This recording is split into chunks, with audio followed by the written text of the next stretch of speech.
South Korean men have quit marriage. They realize it's entire work that gets them nothing. I suspect why they've done it is that their culture is very uniform. Almost all the guys go through the same hoops. Now, this shows you that guys can learn. And as Eric Schiedler told me, because he brought this video to my attention, that it's the younger generation that's going to motivate, right? Or mobilize, right? So let's hear what he's got to say. If you tell a lower-class man that he can't afford meat or fruit, he will probably lower his head and stay silent. But if you tell him he is sexually repressed, he might throw 2 punches at you on the spot. Because after the collapse of the so-called simp economy, Korean men did not become sexually repressed. In fact, they collectively entered an era of sexual excitement and liberation never seen before. Wow. Did you hear that? You hear that? Why? Because they gave up on the grind. They said, we want to get laid. Let's just go get laid. For example, in Seoul's famous bar district, every night you can see countless Korean guys dressed more carefully than the women themselves, covered in luxury brands, designer bags, Vivienne Westwood bracelets, diamond earrings. So they're looks maxing, right? In the end, this won't get them anywhere either, though. You know? They clearly work out, and they walk around approaching women everywhere. The bubbly tone in their voices is standard. They open with a sweet confession. Hi, I've been watching you for a while. You're Now, we know that cold approaching doesn't really work. But at least from what I'm seeing here, these guys aren't getting arrested for it, are they? Because they didn't allow feminism to take root. Feminism is still there, but these guys put a clamp down on it and fight back. A lot of guys here in the West, if you try this, you could get yourself in legal trouble, right? really beautiful. Are you a model? Can I have your number? Women approached by them, if they want to, can easily start a sweet short romance with these oppa. But the deadline is usually 1 day. If the girl shows any intention of a long-term relationship or even marriage, these oppas instantly block all her contacts. Wow. See that, guys? These guys are doing what men claim men are about, going for one-night stands and pumping and dumping, right? They vanish at the speed of light.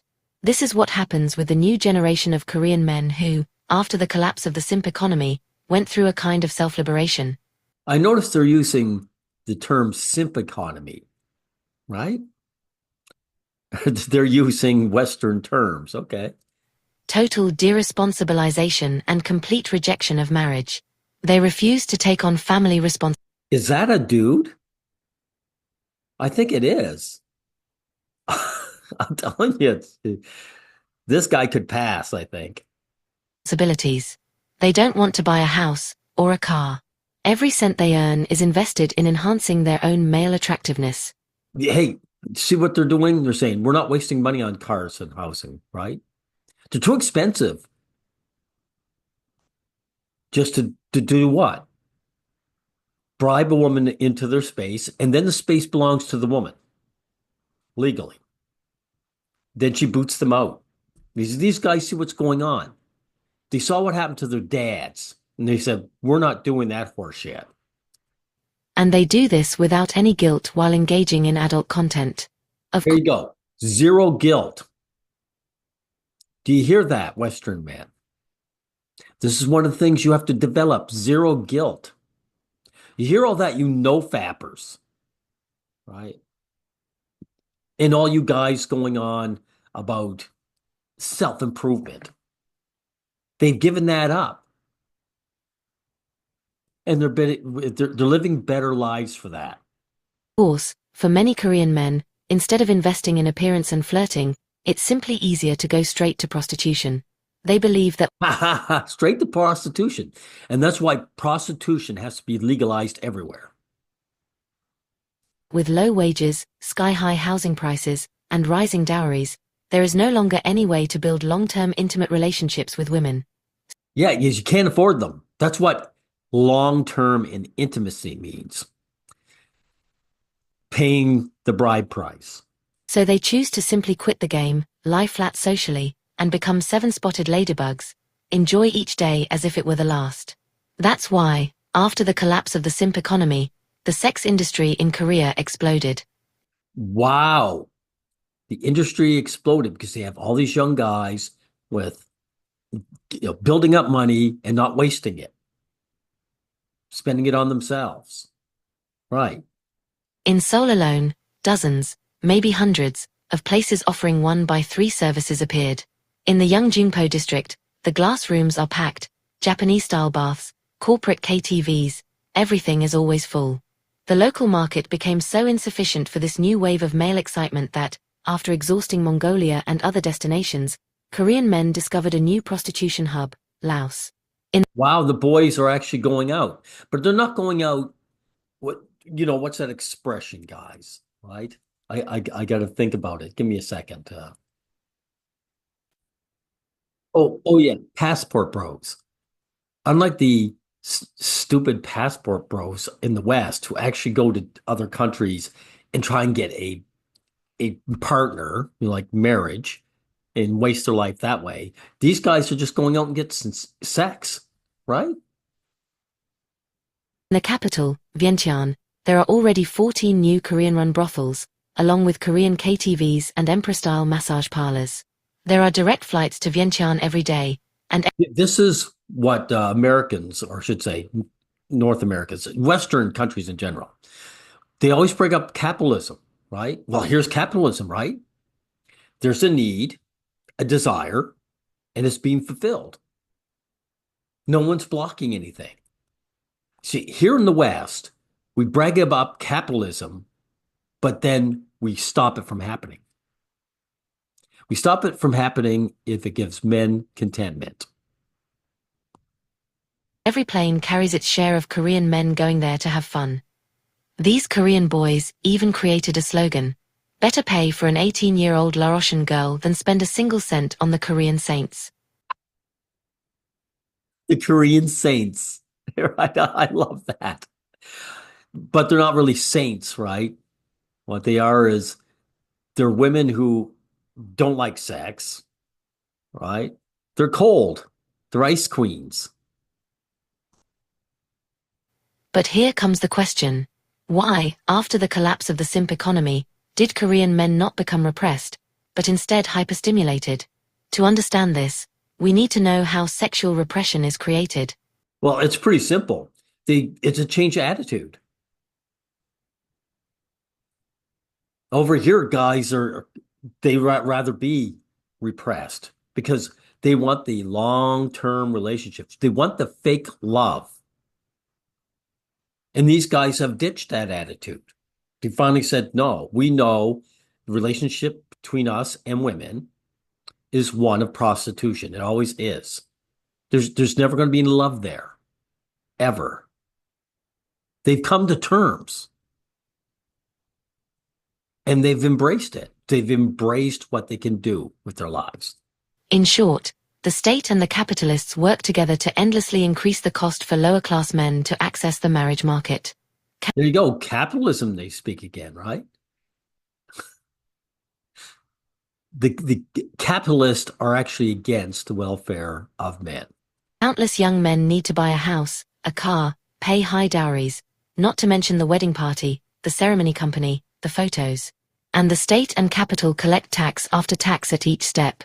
Just the sale of land alone is enough to allow certain elites to live comfortably, drinking tea and reading the newspaper in their offices, while the cost of this comfort is taking every cent from poor families and from men at the base of society. But when Korean men woke up, they began spending all their money only on themselves. Good for them. It's about time. Western men, take notes. Regaining control of their own consumption. And they ended up discovering something shocking. The cost of accessing sexual resources is absurdly low. So low that many Korean women, unable to obtain security through marriage, began to capitalize their own bodies. Well, that's what marriage is anyway. This is where this video isn't perfect, right? This is where it gets wrong. Marriage is prostitution anyway. The only thing that's happened here is the guys lowered the price. The capitalization of Korean women is extreme sexualization through cosmetic procedures and makeup. Oh, by the way, and this is more breakdown of, men held women back from working horse shit. These women were looking for marriages so they'd have a servant looking after them. They're not interested in entering the workforce. Transforming their bodies into visual capital to meet the growing sexual excitement of men. The same thing happened in Japan. During the bubble era, extreme feminism was dominant. No, no, just feminism. Just feminism. Each Japanese woman had 3 simps. One who gave her money, one who served as her driver, and one who carried her bags. Women want harems too, just like men want harems. Just that for women, the harems that they have, they're male harems, they occupy labor niches. These women aren't really interested in the men's sex. They're labor niches. When Japanese men decided to lie flat, reject expensive marriages, and, to avoid false accusations, even pushed women out of the job market, the results appeared. More and more Japanese women realized that they either worked in precarious temporary jobs or ended up on the streets of Okubo Park. So, when Japanese men realized that by working half a shift at a convenience store they could be intimate with a woman barely in her 20s, sexual repression naturally disappeared. And this is where many people get confused. Again, guys, because these guys are working in unison. Over here, we have no solidarity with one another. Like my country of Canada, it's too large. There's too much diversity amongst men. There's too much feeling like I can do better than the next guy, so I'm not going to show solidarity to him with him. That's the difference. When I describe this cycle, it is not because I am against capitalism. Far from it. The point is something else. The state and the system learned how to use this strategy very well, pushing men into a machine that benefits only 2 sides, the state and women. It works like this. The more Well, women, right? Because the state's made up of men and women, right? You think the men involved in the state are actually benefiting from this? No, they're just following their dead end animal instincts to pander to women, right? And now they're reaping what they sow, right? This is what's happening. expensive marriage is, the higher the dowry, the heavier the expectations, the more the man works, the more he pays, the more he goes into debt, and the more the state collects. Meanwhile, women always have a very powerful lover, the state itself. Even if the man stops spending money on her, the state is there, ready to take the role. Benefits, subsidies, welfare programs. There you go, guys. What we say over and over again. Men need employment, women don't. The government looks after women. The government's just another group of men. Targeted protections, all creating a network that keeps women safe, while keeping men trapped in a game they always lose. But now men have figured it out. And when they finally understood that no matter how hard they try, the third element in the relationship, the state, will always be there occupying the space, the conclusion became simple. It is better to leave the market and live for oneself. That is why, in almost every developed country, women are the most loyal voters of welfare-oriented governments. There you go. This is why, by the way, again, all you guys who want to be, talk about communism and Marxism, women will never be Marxist. At least not for men, for themselves. Like they'll vote in welfare for themselves. But if you want to get together with them in a permanent relationship, you have to be a hardcore capitalist earning the money. So if you're a Marxist man, you're a single man. because the model appears to protect them. But ironically, it is the same model that, sooner or later, will limit their own freedom, reduce their options, and push them toward a future where they depend increasingly on the very system they claim to trust. And It doesn't limit their options. That's bullshit. one day, I don't know when, but one day, they will wake up to this. They will realize that this arrangement does not help them as much. Yeah, this is where it falls apart, this video. This is a cope. Women have demonstrated worldwide that they're hostile to men, that they want to use men and have no regard for us.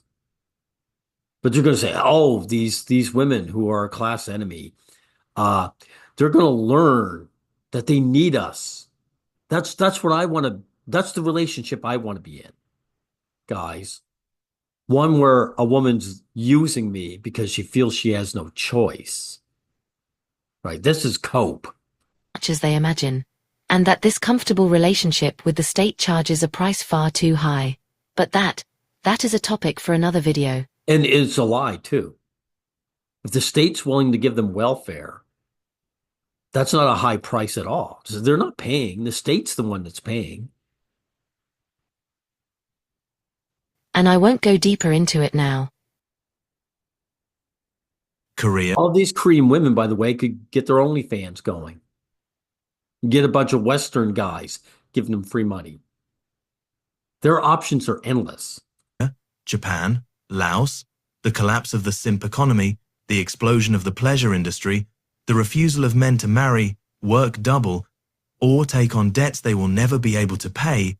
All of this shows that we are not just witnessing a social phenomenon, we are witnessing a structural revelation. Because behind this entire story, there is a discreet, silent, but ever-present character, the state.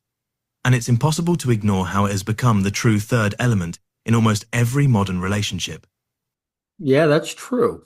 That's true. An invisible lover, always ready to offer comfort, protection, and assistance, as long as, of course, the right person votes for it and maintains emotional and financial dependence. But it's not really a lover. These women don't give anything to the state. It's the men that pay all the money into the state. The women aren't giving anything. So this is bad framing on the part of whoever made this video.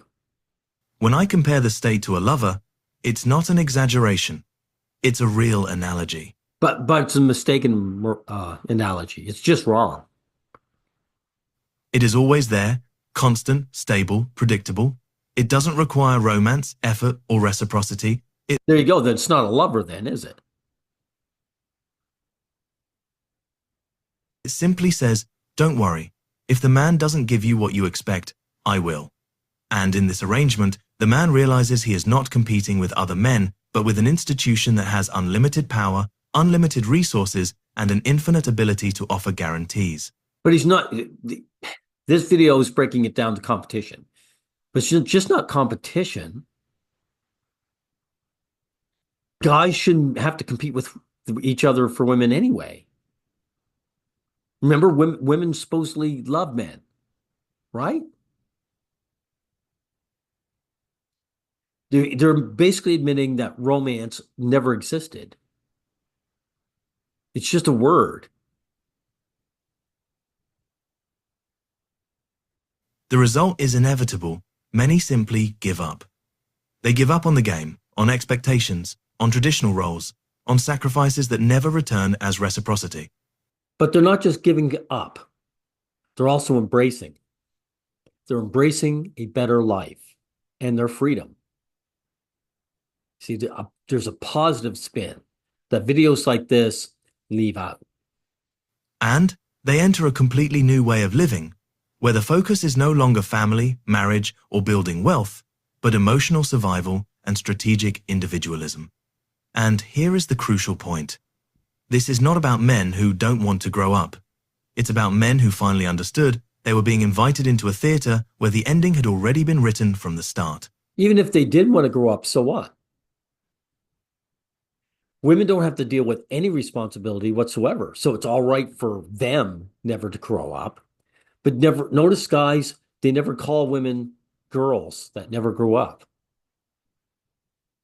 So this video, it's bringing in shaming language, right? Now it's trying to defend these guys while using the same shaming language. Work more, pay more, give more, and receive less. All while the system, this perfect lover, assures women that, deep down, they will always have someone to rely on, with or without a man. But every relationship based on dependence demands a price. And here is where my opinion comes in. Really demands a price? No, not from what I see. You really think the government is going to stop looking after women?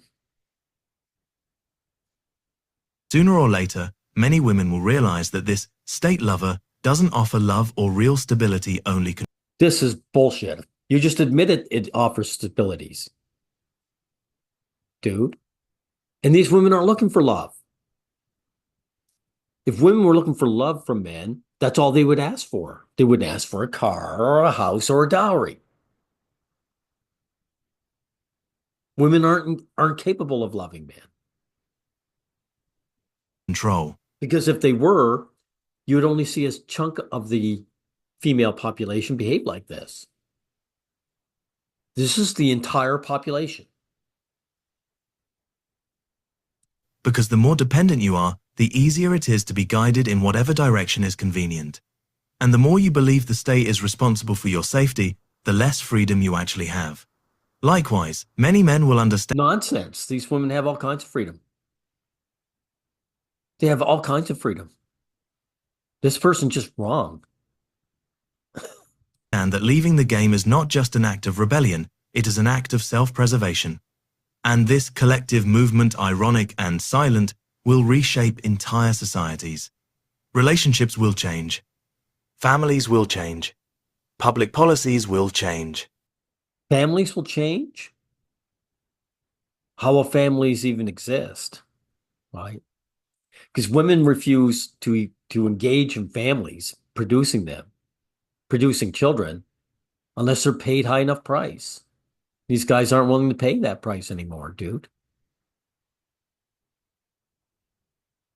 Why do you think Japan's birth rate has plummeted?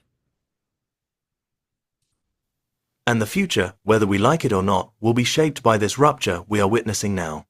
And the most curious part is that, in the end, maybe none of the sides truly wanted to end up here. Yes, this is where it really falls down, right? Why can't we all get along, right? But here we are. And now all of us, men, women, and the state, are trying to figure out how to coexist in a world where each one tries to protect only themselves while accusing the others of causing the imbalance. Yeah. He's trying to say, oh, we're all involved, right? No, these Korean men, when they accuse women of causing this, they're 100% right.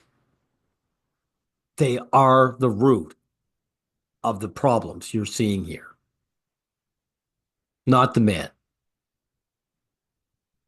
So this is a dishonest take. What will happen from here? I have my own theories, but I want to hear yours. Do you think men are right to abandon the market? Okay, you don't have any theories, dude. You don't. If you did, you would say them. That's trouble with tradcons, right? It's around, this is bad for women. They'll understand. They'll come back. They'll come back groveling. And we'll get all the fake love we can get from people who can't stand us. That's such a good thing, right? And we're all to blame, right? Come on, dude. You're sickening me. Anyway, I've covered this, but other than the last 10 minutes, the rest is, or excuse me, 10 minutes, the last 3 minutes, the rest is good, right? So I'm going to put this in the description box and share it with everybody. Doesn't have to be my video, my take on it. Just share this video and show people what's going on. Thanks, guys.